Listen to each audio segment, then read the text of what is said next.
Hey guys, I'm gonna go over a couple of problems here. I'm gonna do three. I'm gonna do number 4, number 8, and number 13. Okay, first one is 4. I'm gonna do it quickly just so the video isn't super long, so you can always pause it and rewind it if you miss something or if I go too fast. Okay, number 4 is a circle, so we are looking for the sector area that is shaded. We got a radius of 6. And that central angle is 30 degrees, and then this is that area is all shaded. Okay, so we're trying to find the area of that sector right there. So you can find the area of the whole circle. So remember, the sector area is going to be pi times radius squared. That's the whole circle. But then we want to multiply that by just the portion that we want. So you can see the central angle is 30 degrees.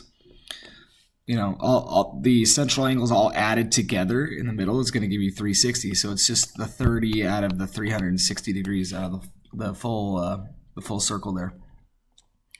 We have a radius of 6, so we're going to substitute that in for there, and we're going to figure out the sector area. Okay, so I'll just say SA for sector area is equal to, okay, the radius is 6. 6 squared is 36. So 36 pi times. That can be reduced to 1/12. So I'm going to say times 1/12 just to clean that up. We'll multiply straight across and we get 36 pi over 12. But remember, that can be reduced to 3 and 1. So it ends up being just 3 pi. And leave your answer in terms of pi unless it says otherwise. If it says estimate, then punch it into a calculator and you can get an estimate and round to whatever the instructions are. Okay, so that's number 4, finding the sector area. Number 8 is using the same exact circle.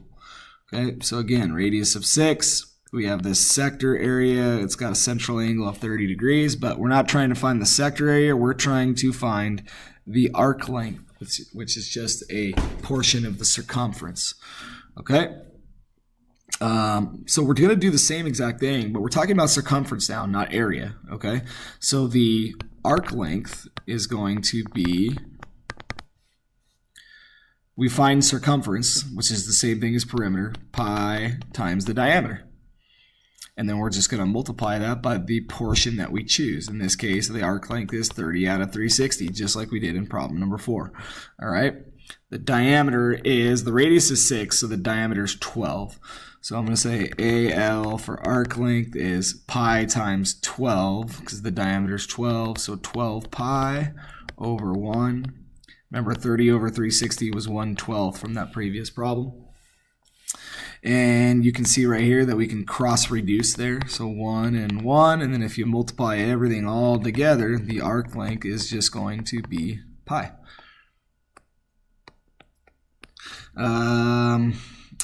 There are no units, so we can just say pi units. On the previous problem, on number 4, we should have said square units, so units squared. Okay, last one. Let's jump to number 13. I forecast that one to be probably one of the most difficult ones. So we'll do 13. It says the area of a sector of a circle, it has a radius of 5. So let me just draw that. There's no diagram. If there's no diagram, you should always draw it. Radius of 5. It says that the area of the sector, so that some sector, it says it's 10 pi. So the area of this sector is 10 pi. What we don't know is the central angle, theta. That's what we're solving for. So we just have to think of it as working backwards, okay? The formula, or the area formula, is the same. So the area of sector, any sector of a circle, is pi r squared times theta out of 360, whatever that central angle is, okay? So in this case, we know the sector area. That will be substituted here. We know the radius. That will be substituted here. What we don't know is the central angle. That is what we are solving for, okay? So let's fill this out. Sector area, 10 pi. That is equal to, the radius is 5. 5 squared is 25. So 25 pi over 1 times theta over 360.